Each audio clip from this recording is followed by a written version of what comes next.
Hello, Mark. Welcome to this Oh, LinkedIn Live today, you guys. This should be a lot of fun.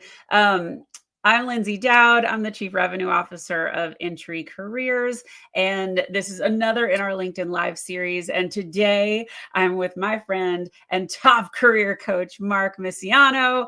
Mark is an extremely accomplished career coach and resume writer, and I'm going to let him introduce himself so I don't botch it. And then we're just going to get right into this. So let's go. all right, everybody. Hello, my name is Mark Missiano. I run a company called Resume Ready. I do a lot of career coaching and resume writing. So on the coaching side, I'm helping people to identify what they want to do with their lives and what they want to be when they grow up.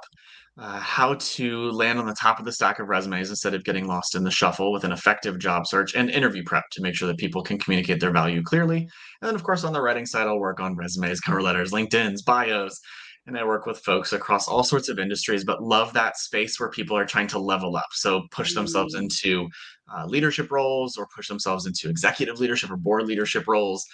So I love working with folks like that. I love it. I love it. And you're also involved with the Professional Association of Resume Writers and Career Coaches. So, what is your role with them? Yes, I am the director of member strategy. So I work with all sorts of folks in the academic space, federal and military space, nonprofits, and entrepreneurs like me to help them in their practice actually Mm, serve folks as effectively as possible. And so I do a lot of content creation, but I also help to co-write and grade the certified professional resume writer and certified executive resume writer exams to make sure that people in this industry actually know what they're doing, can yeah. become credentialed, and to demonstrate that they know what best practices in resume writing are, that they are keeping up on continuing education for career coaching to make sure that we are adapting to a more modern Mm, workplace, to a more modern job market. Because we want people working with professionals who can actually make a difference, yeah. and so we're really focusing on the education piece of that for folks in career services to make sure Yeah. that they're advancing their knowledge and building those skill sets to really actually make a difference in the lives of job seekers. I love it. So, we have a bunch of topics teed up for today. But the first thing I just wanted to say for anyone listening, if you are a job seeker, welcome. And by the way, please post your questions in the chat. I'll be watching by my phone.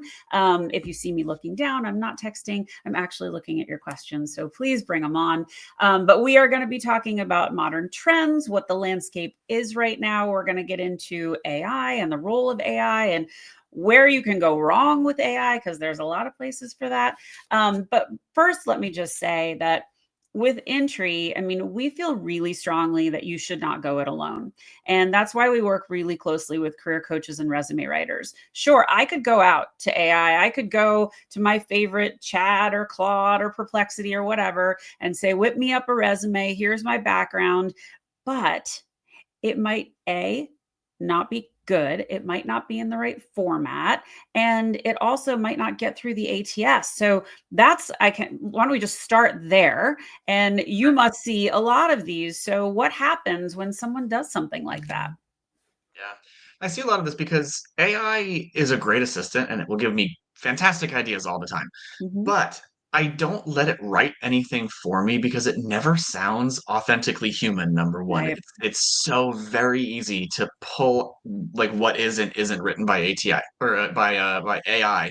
ATS isn't going to know the difference, but a person is the one who makes that hiring decision. And I can't tell you the number of hiring managers who go, I've seen so many resumes that by now I know what's AI written and what's not. Yeah.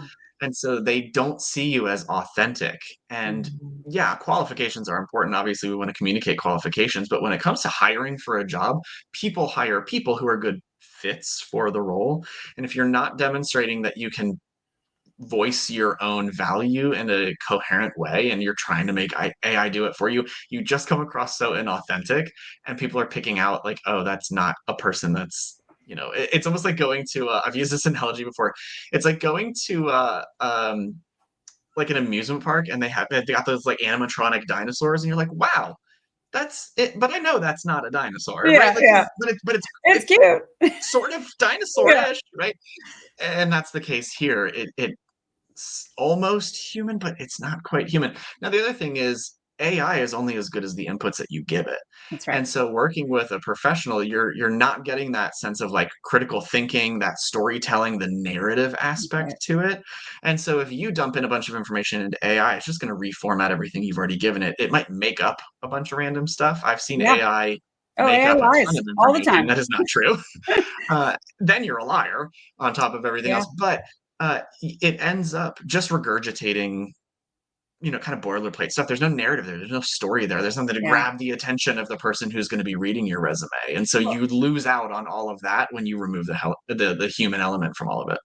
yeah, and I think the other thing to remember too is, we've identified 127 pitfalls you could make on a resume. And those pitfalls keep your resume from being seen or seeing the light of day. And when we talk about ATS stands for Applicant Tracking System, and companies use ATSs to help filter resumes. And it's necessary because there are jobs where they'll get hundreds, if not thousands, of applications. So it helps them kind of get the ones that they think are going to be most valuable to the top. However, you could step on one of those landmines on your resume, and if you don't have guidance, that alone will prevent it from ever being seen. You could be the most qualified candidate, but if you are really just, fudging your way through it, it might not ever work. So this is another reason why I really feel strongly that working with career coaches and resume writers will differentiate you from the masses. And it's just super, super important. So let's kind of take a step back and talk a little bit about the landscape right now. I mean, we're hearing about obviously the government buyout. I know, work in this space. There are, I think the last number I saw, and I'm trying not to watch the news, but 40,000 people took the buyout. Might be higher than that now. Higher. Yeah. Yeah. So what's going on? What are you seeing with your crystal ball, and what should people expect? Yeah. There is tons of uncertainty, and uncertainty and fear cause just paralysis in the job market, right? Yeah. And so I am seeing longer lead time. So, like, time to hire is pretty long right now. Yeah. Even I'm having folks go, they said that they would email me by Friday, Yeah. and they don't hear And from then anybody. two It's not because they didn't Fridays. get the job. Yeah, it's because there's a lot of stuff going on in the background. People are Yeah. afraid. The uncertainty just causes chaos. So, in that chaos, I'm telling people to be more patient than normal, Right. to do some tactful, non-annoying follow-up, and make sure that you are making yourself available, right, Yeah. is the biggest thing, and then not sitting and waiting. I think the thing that happens far too frequently is people go, well, I got an interview, so now I'm going to stop applying. Hmm. Like, in this type of job market where it is very much a time where it's like an employer's market, right? They get to be a little bit more picky and more choosy, so you have to differentiate yourself. Then, if you're sitting and going, "Well, I have an interview next week, so I'm not going to apply for anything," you miss a week's worth of opportunities, and then Yeah. suddenly you're a week behind in a job search, and that's just an extra week you're not making money or as much money as you should be Right. making. So, I'm telling people to understand that it is not an easy job market. You have to find ways to differentiate yourself beyond a click, click, click, and let's see what Yeah. happens. And then to exercise that patience, but go kind of above and beyond, right? Because again, if you're clicking and then sitting on your hands and waiting, that's one aspect of a job search. But Yeah. there's a lot of other tools in our tool belt that we can use to go beyond that and to Oh, yeah. get in front of people, engage with people, and move yourself to this top of the stack of resumes instead of allowing the ATS to be the one that determines whether somebody sees you.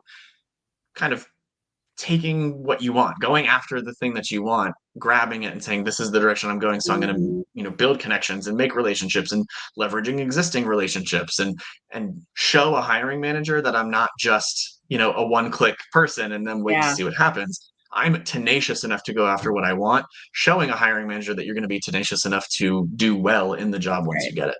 That's right. I love that point that you made because I think so many people are like, okay, I submitted the resume. Now I wait. Well, there's so many other things you can be doing, and you can be using LinkedIn, and you can be sending messages. You could be following the company and creating job alerts, and you could be networking. And, there is so much to it. And this, to me, also comes back to having the right guidance. So, to me, in a job search, if I am looking for that next chapter and I know it's a tough job market, I'm going to seek help. But what do I need to be thinking about and looking for with the right career coach or resume writer? What do the best ones do? And how do I know I've got a good one? I like to think of career coaching as a partner walking through the job market beside Mm, you, right? I'm okay. not out there in front of you doing things for Do you, this, do but that. Yeah. It's, the yeah, career coach is going to be the one who goes, all right, let's bounce ideas off of each other, let's do exercises, let's right. engage together in brainstorming, let's troubleshoot things, who's going to be there beside you to make sure that you're not alone. The biggest thing that I find where people go, look, I kind of know how to do this, but it's not a skill I have to flex very often. I just need a structure to all of Yep. this. And so a lot of times what I'm doing with folks is I'm working with them through a number of things. Career exploration is one. Some people need it, some people don't. But Mhm. having a clear path, because the thing that will never get you where you want to go in your career is going, well, I'll just take anything. Yeah.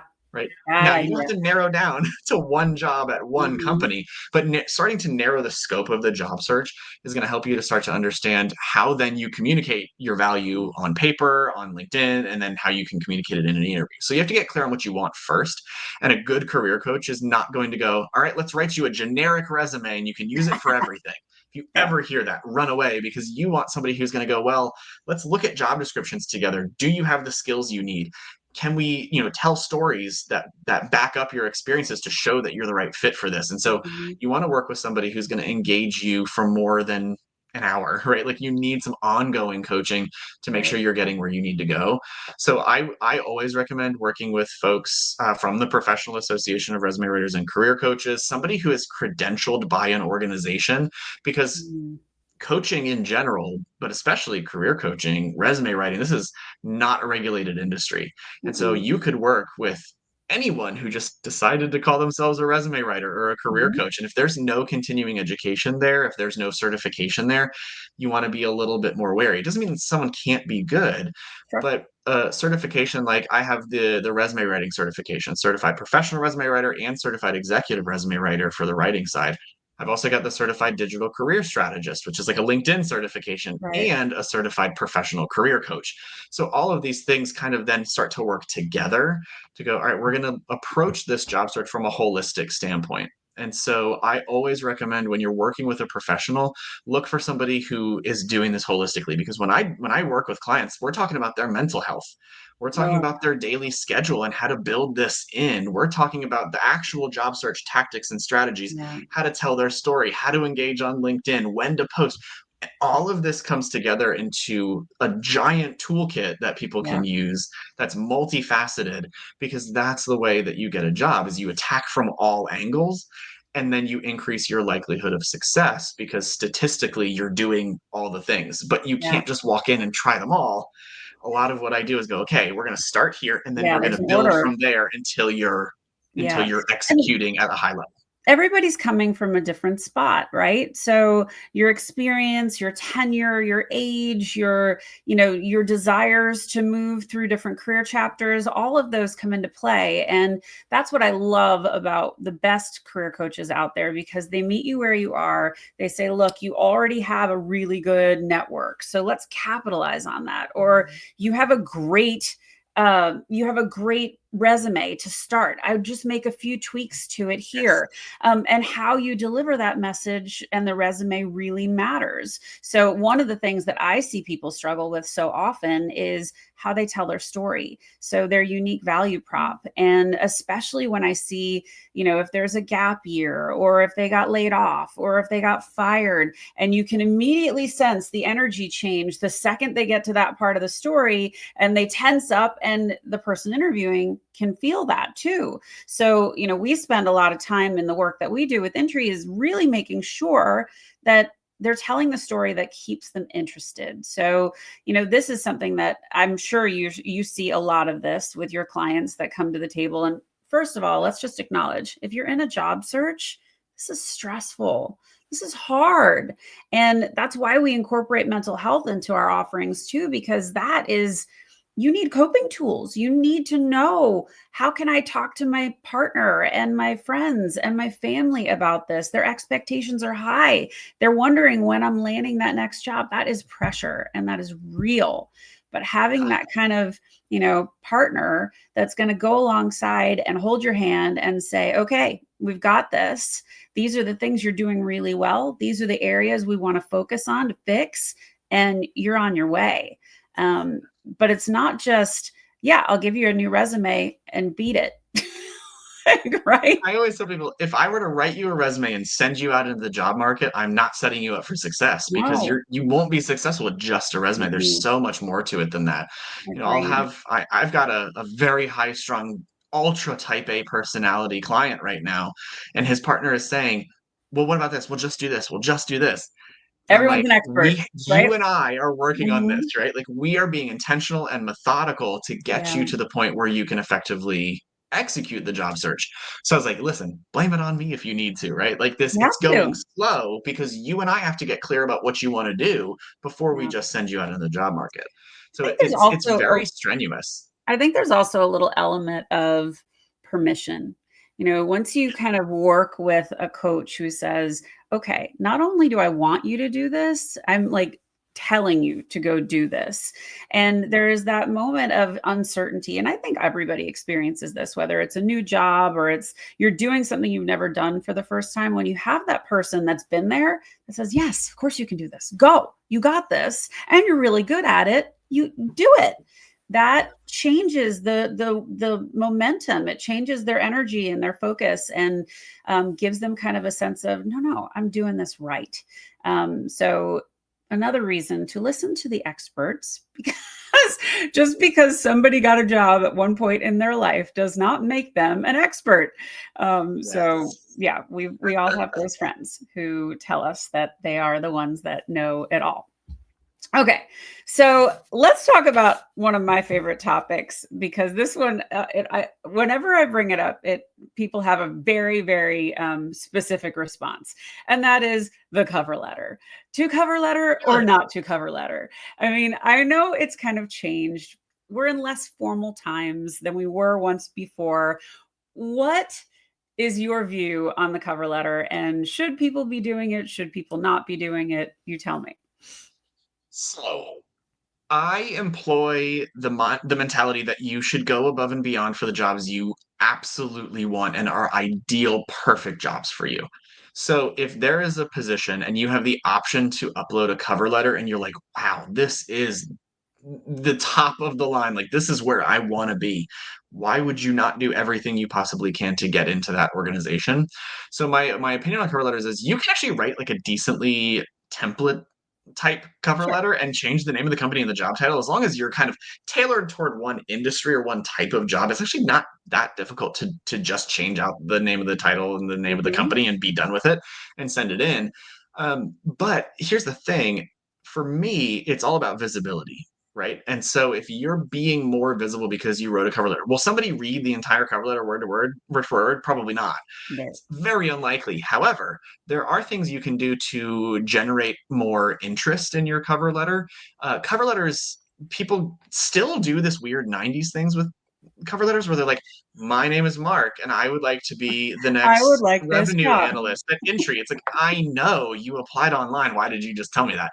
So if you can instead focus on what is it that differentiates you and tell Yeah, your story and put it into a narrative style that's going to connect you with other people, that's going to be the thing that grabs their attention. So even if they don't read the entire thing, they might skim it or glance at it. Or if that, and I know this goes back to like elementary school, but if you can write an interesting first line to draw people in, they're more likely to read down.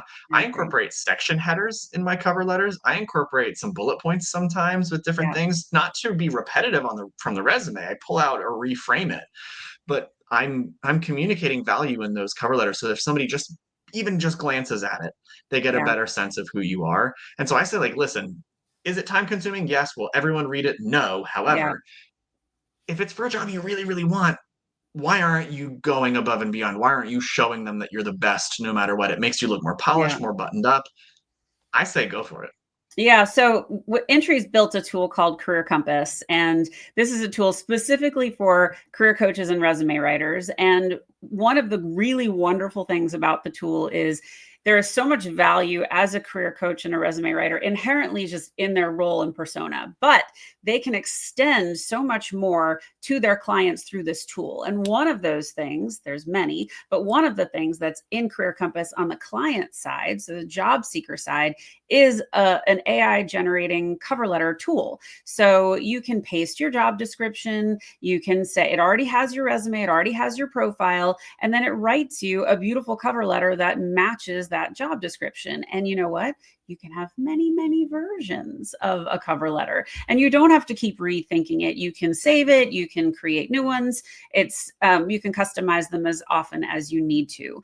And again, AI can be tricky sometimes. So you want to make sure that your coach is looking at it and says, yeah, this is a good representation of you. But you know what? You didn't spend a half an hour or 3 hours writing the perfect cover letter. You have a really good baseline. And if you need to fix it, you can. And also in the tool is obviously our patented resume tech, which will help you create a really beautiful resume. You can upload an existing one, and those pitfalls we talked about earlier, you're protected. It laces all of that over it. So you're not going to, go into some basement somewhere never to be seen again. So Career Compass is, the way I look at it, it's twofold. It's hugely valuable for the career coaches and resume writers because you can manage your business. And so you can see all of your clients, you can assign tasks to them, you can see how you're trending based on national standards, you can see how your clients are comparing to each other, their duration of how long it's taking them to get to the interview. That's huge, but it also gives you that visualization and that dashboard as a job seeker to see how you're tracking on your own timeline, which I've never seen before. So I think that is hugely valuable, and it integrates with Gmail, so it all populates on its own. It's very, very cool. So, and we'll come back to more on Career Compass in a second, but let's talk about things that you need to be thinking about when you're going into interviews.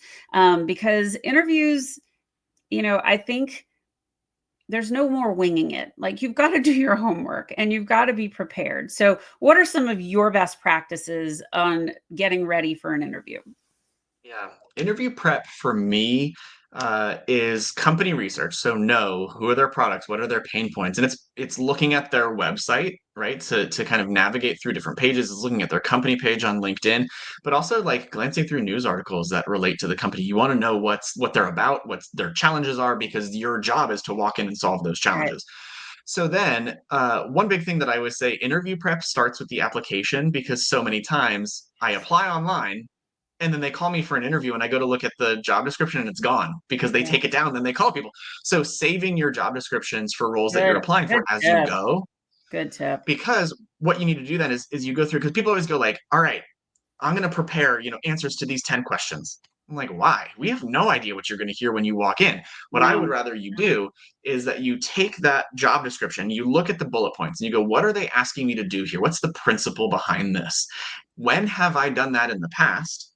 And then I want you to then take some sort of a like a trigger phrase that will help you remember Mm, when you did that in the past. And so that might be, oh, that's right, the Intry story about Career Compass, right? yeah. So I'm not rehearsing an answer. I'm remembering a time that something like that happened to me. So if I Oh, worked with Intry 5 years ago, I don't have to remember in the moment 5 years ago. In the moment, I remember yesterday when I was thinking about that. I'm so glad you said that, because I'm one of these people that if you told me that I had to answer exactly something that I wrote, it would not sound like me. So Yes. you want to sound natural. You want to sound like yourself. And it's funny when I teach people how to tell their story, they're like, hold on, I'm taking notes. I go, stop it. You've lived your story. You know your story better than anybody. So stop, worrying about those specifics. You already know. So Yes. yeah, keep going, because I love that you brought that up. Well, people try so hard to like, oh, I have to say the right keywords. I'm like, no, you don't, Mhm. because you've lived the experience. So by just telling your story, you will naturally walk through and use the right language, but you'll sound so much more authentic. Because here's the thing, and this is one of those things that I said to somebody one time, and every time I say it, people are like, that was the most valuable part of interview prep. I'm like, we talked about a lot of stuff, but okay. Yeah. I say this, if you're in the room, you are 100% qualified for the job, and it is no longer your job to convince people that you're qualified. Now, that doesn't mean you won't get questions about your qualification, right? Sure. You're going to have to show like I'm the same person you saw on paper, right? So yeah, you might get questions about your qualification, but you're not trying to convince them that you're qualified. If you weren't qualified, they wouldn't have invited you in, because who's wasting 45 to 60 minutes with you if they think you can't do the job? No one's going to meet with you if that's the Mm-mm. case. So you are already qualified. Now what you're communicating is fit. And if you can show that not only can you do the job, but I'm cool. You can work with me for 8 hours a day and it'll be great. Mhm. That's what you want to communicate. And if your rehearsed answers are coming out of your mouth, you don't sound authentic. And no Well, one's going to be like, that sounded rehearsed. They're going to be like, there was something about that person I yeah. didn't like. You won't get that vote of confidence because they're going to think of, okay, clearly that person was rehearsing. What's going to happen in real life?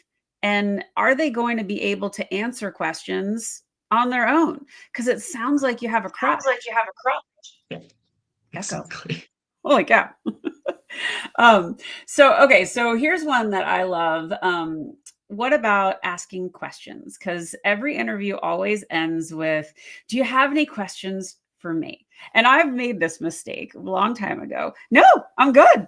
I don't have any questions. So speaking of, if anyone has any questions, please put them in the chat. That's But if you have, if they ask you, which they always do you have any questions for me? How do you advise your clients? Because it's my thinking they should have questions. Yeah, the number one thing is to not ask anything that's answered on the job description, right? Mhm. That's not the time because you should No. know that. So that's another reason to save your job descriptions as you're applying. What I will say too is that you can start to kind of get creative here. Number one, what are you genuinely curious about? And then, is this an appropriate time to bring that up? One of the big things that I think you can talk about is success in the role. What does success in this role look like to you? Yeah, You it's a know, good if one. let's say we're 6 months into the job and I'm doing great, like what am I going to be showing to you that's demonstrating that I'm a good fit? Yep. Because then they might bring up, oh, you'll be doing this type of analysis. Well, if you haven't talked about that yet, it's your opportunity to jump back in and go, oh, okay, I've done that. I'll totally be able to do that for you. Mhm. But you can go any number of directions here. You can talk about what, you might say something to get at the heart of like culture. Well, you've worked here for a while, Lindsay, at Intry. What do you like about working here? What keeps you motivated? That's right. Right, and draw from that to Those are know my what it's favorite. like. They all have a corporate culture. Not everybody knows what it is. So if That's you right. ask it in that way, you can start to draw on corporate culture. You can ask things like, what do you envision our working relationship to be? Are we meeting weekly or daily? Because if you're a person who hates to be micromanaged and they say, well, we're going to meet every single day, twice a day Every to four make sure hours. you're on track, you're like, oh, all right, maybe this isn't for me. Or if you Yeah. like autonomy and they're like, listen, I'm going to let you run with it and you're going to spend 2 weeks working on a project and then I'm going to have you check in with me. You're like, oh, yes, that's Yeah. exactly the type of environment I want. So asking what type, how they envision the relationship to work can be a powerful one as well. What are some that you tell people to Oh, ask? one of my favorites to ask is, can I speak to some people on the team? Because whenever you ask that, you're going to either get no, I'm not comfortable with you doing that, and that should be like an immediate red flag. And the other question is, why is this position open? And that can be, well, someone left the business, or it can be we're expanding the team, or it can be we're changing our direction and we needed someone to complement these skills. But that will be very, very telling. I think the other thing is asking, are there ERGs? Are there business resource groups in the company? And are you involved in them? And how do you support your team being involved in those? Because that's something that's important to me. If they don't know, also a bad sign. So you really kind of want to, these are the culture questions. And this is the Yeah. two-way dating street, right? We're not going to just, oh, I'm qualified, I want the job, and then I'm going to go get the job. Like, do your homework, because there's nothing worse than getting hired for a job, realizing it is a terrible culture fit, and then you don't last more than a few months, and then you've got that mark on your resume. So, you know, really think it through. Ask if you can speak to some folks on the team, and also look for them on LinkedIn. And if you see people in your network that know people at that company, ask if they can connect you, just to do some background research. Those things are really important and will take you a long, long way. So I think those are hugely You know what important. else I do a lot too, to kind of see uh some of like the hidden things that sometimes some people maybe not are not telling you about the job. I always say this one, is there anything that's kind of on the back burner that you've always wanted to get done but has never really taken priority? Because something like that could be like, wow, we really want this new initiative. It might tell you too that they're not always, but like planning to throw this at you later. And it's Yeah, not really part of the job description, but it's a sure. wish list item.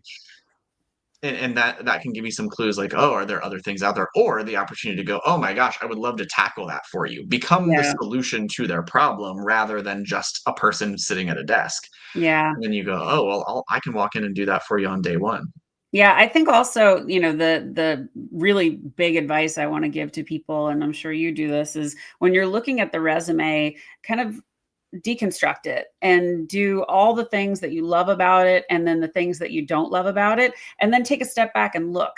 Because Yeah, if the list is really long for the stuff you don't love, it's probably not a good fit for you. And if it's right. just a couple, then that's another question you can ask. Talk to me about this piece, because how much of the Mhm. job includes that? Sometimes they don't even pay any attention to the job description that they wrote, and they used AI to write it, or it was from 20 years ago and they've just carried it on.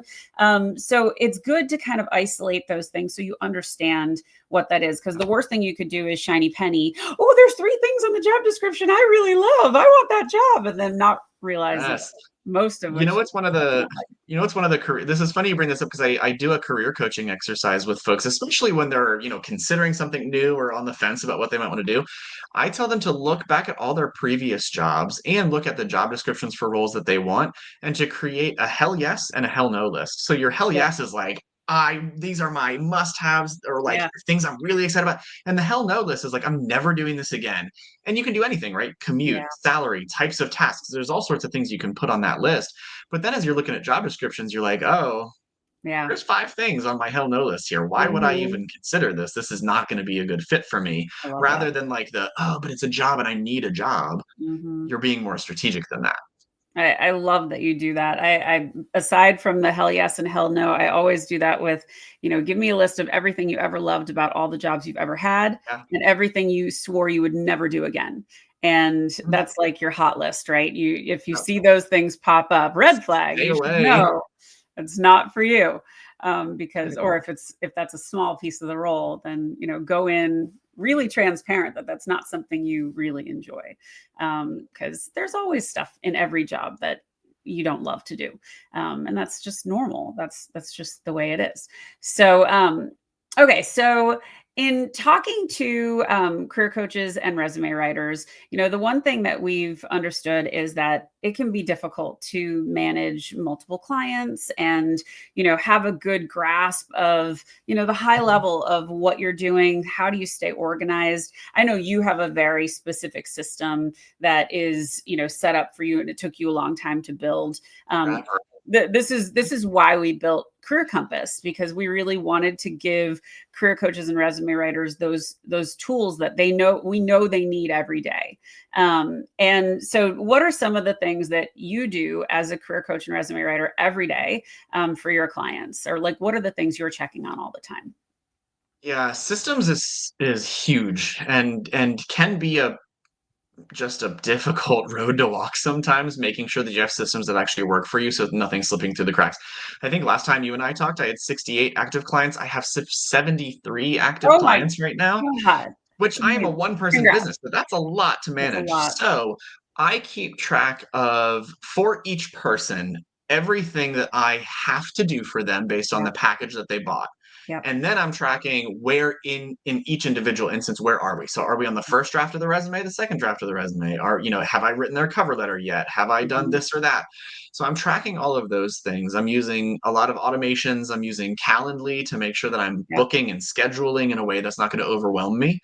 I think far too frequently coaches think that they have to do back to back to back to back to back coaching sessions. I have a 15-minute break built You into can't get everything your work done if you because do I that. need that time to take the notes and send That's follow right. up emails and check email between meetings. And so I'm building in time for my own productivity. Yeah. Um, I'm heavily reliant on my calendar and my different tracking systems to make sure that I'm following through on each of those projects. Mhm. And I know Career Compass, I've seen it, man. The tracking of projects is so nice, and that's one of the biggest things that I find career coaches struggle with, especially resume writers struggle with this a lot. What iteration are we on, or did Yeah. I send this to them already? And that can really like slow things down and Yeah. bottleneck things in a way that is a detriment to the business because then you can't grow the business and you can't handle additional clients because you're so bogged down with the administrative stuff. I love that. Yeah, I think you articulated it well, the things you have to keep track of. And that's really why we built Career Compass, because we know we want you to do what you do best. And that is advise your clients and not spend time in the administrative side of the house. This automates a lot of it for you. So you can really, give your clients what they need and move on to the next thing where they really need help. So anytime that you can automate a process or make it faster, always a fan of that. Yes. So, in the short time that we have left, what are some of your biggest tips, biggest advice for our listeners? What are the things they really need to be thinking about as a job seeker? Yeah. Number one, be intentional and strategic is the best thing that you can do. It is scary, and when we feel fear, we either isolate and kind of hide, and Mm. we turtle ourselves and hide in our shell, and we do nothing, and then you're wasting time. Or we start to kind of flail around a little bit aimlessly. Yeah, And so, making sure that you're working with somebody who knows what they're doing, who's got the experience, who can speak to what is the process going to be like to work with that person. Find somebody, right? The Professional Association of Resume Writers and Career Coaches, on the website parwcc.com, and it has a find a professional, so you can even find somebody local to you who's credentialed in certain areas to make sure that you're working with somebody who actually knows what they're doing. yeah, When you're working with somebody like that, you're going to have way more of a plan. And when yeah, you have a plan and you can execute on that plan, you're going to be more successful. And that's what's going to reduce the amount of time it takes. So it feels weird to go, well, I'm not even going to have a resume written for the next 2 weeks. yes, But it's better than 2 weeks of flailing about to be strategic and intentional about, bringing clarity to your job search yeah, before you write a resume. Then you can move into the application process from there, and it'll be shorter because you're going to have intentionally built yeah, a resume that works. So being strategic and intentional is number one every single time, and number two is understanding what this is going to be like. If you're actively in a job search, especially if you're not employed, this is a naturally disheartening, demoralizing, frustrating, and 100%. implicitly full of rejection process. And so knowing that and having folks who are cheerleaders for you, so that could be your career coach, but even just friends and family who you say, don't give me advice, give me encouragement, Yeah, and have those folks in your corner, and then start leaning on people. I have a client the other night who was so upset about being terminated from his position. It was a bad fit. He didn't do anything wrong, yep, but it shattered his self confidence in a yep, way that was extreme. I mean, yep, he was, seeking professional help for mental health because it yeah, affected him so deeply. And so I want people to know, like, this is not the time to isolate. This is the time to open up and no, be like, hey, I'm looking for a job and I need some help from you. So focusing on leaning on your network, asking for help, and then relying on professionals to help you, and then engaging your network is going to be huge. yeah, I agree. I think you hit the nail on the head with the mental health aspect of this. And anybody that tells you it's not personal, oh, I'm sorry. Let me look into the camera really closely when I say this. It's really freaking personal. It's your blood, sweat, and tears. It's everything you've put into your job, your heart, your soul. So when someone says, I don't want you anymore, whether that's a layoff or firing or you've been let go for whatever reason, it is personal and it hurts. So, getting help, whether it's professional mental health help or building that personal board of advisors, your PBA, it's paramount you do that. Another thing that I love to tell people to do because it kind of generates positive momentum is go and write some recommendations on LinkedIn. Go and Yeah. write them to people that you respected, past bosses, partners, colleagues, people that have just done something nice for you. Do minimum 3 a week. And Yeah. what this does is when you shine the light on others, it does not dim your own. It looks good on you, but it also that person is going to respond with a positive response unless they're completely, inactive on LinkedIn and they don't look. But even if they don't look, text them, send them an email, say, "Hey, I wrote you a recommendation on LinkedIn." Their response, most always, will be, "Oh my gosh, I didn't know you thought that," or "Thank you so much. This was so nice." And 9 out of 10 times, they're going to turn around and write you one in response. And when you get those recommendations, that is going to put some wind in your sails. You need that encouragement. You need that positive energy behind you. And you need a really solid career coach to help you see how great you actually are. And this whole process is very perplexing, befuddling, frustrating, frightening, all of those things. And you need to find those safe spaces where you can exhale, you can say it's hard, you can cry if you need to, but know that you've got those people that are going to be like, "You got this. I know what you're capable of. Let's go." And Yeah. that's why we feel so strongly that you don't go it alone. And we get asked a lot, why don't you build B2C offerings? And, why don't you make this, what you've made available in Career Compass, available to the regular job seeker? It's because you need help. You need guidance. And when you go it alone, sure, go create a resume. You're just putting lipstick on the Fun. pig. It might be totally messed up. Like, you don't want to do that. Yeah. So get some help, invest in yourself. And I also, tell me if you agree with this. To me, you are investing in life skills. This is not just getting you to that next job. Everything you're going to learn in this process is something you're going to carry with you long past. Agree? Yep. Absolutely. Yeah, your next job is for most people, your next job will not be your last job. And so when I tell people like, yeah, you're going to spend some money to work with me, but Yeah. these are skills that you're going to take forward into your career from now on. And Yeah. this is short term get you a job. Long term, this is professional development for you. Literally, Right. I love that you said invest in yourself. That's on my website. It's the first thing that says invest in yourself Yeah. because that's what this is. Yeah. And I think that scarcity mindset of, I might run out of money. I can't spend money. Um, I get it. I get that Yeah. fear, but I also know that when you are working with the right people, they're going to give you the tools and the process that you need to land that next gig. So that to me is worth the price of admission and it's an investment. And when you land that job, you're not going to remember Worth you it. spent that money. You're going to be like, that was worth it. That was good. That's right. Yeah. So, yeah. And for most people, the cost of working with me is maybe one half of a paycheck. Like, if we're shortening your job search by 2 months, you're getting four paychecks, right? So Yeah, that's right. it pays for itself immediately rather than going it alone and having to wait those extra months to get a job. So before we go, we did have a question from my friend Kim Oh, sure. Brady. Hi, Kim Brady. She Up, said Kim? recommendations for someone who's implemented much of what you have described and has been doing this process for over 12 months. And this isn't a new concept. So what do you say to that? Yeah. So what that means is that what you're doing isn't working, right? So Hmm. you may have implemented a lot of these things, but there is such nuance to all of this, right? The Hmm. way that I advise somebody in marketing is a way different thing than I advise the guy that I'm working with right now who works in like crane operation, like logistics. Like what a Yeah. random industry. The same things are not going to work for those two types of people. And so knowing what isn't working is what you've been doing, working with somebody who goes, okay, let's tweak that, right? Maybe what Yeah. you're doing is it just needs a little bit of a change, or you Mm, need to be looking at these other areas, somebody to brainstorm. Because what's happened is, as 12 months have gone by, this situation has gotten closer and closer and closer, and now it's right here, and you can't right. see anything beyond it. And so if you remove that and have somebody else help you, you're starting to see new perspectives, new ideas, new ways of doing things.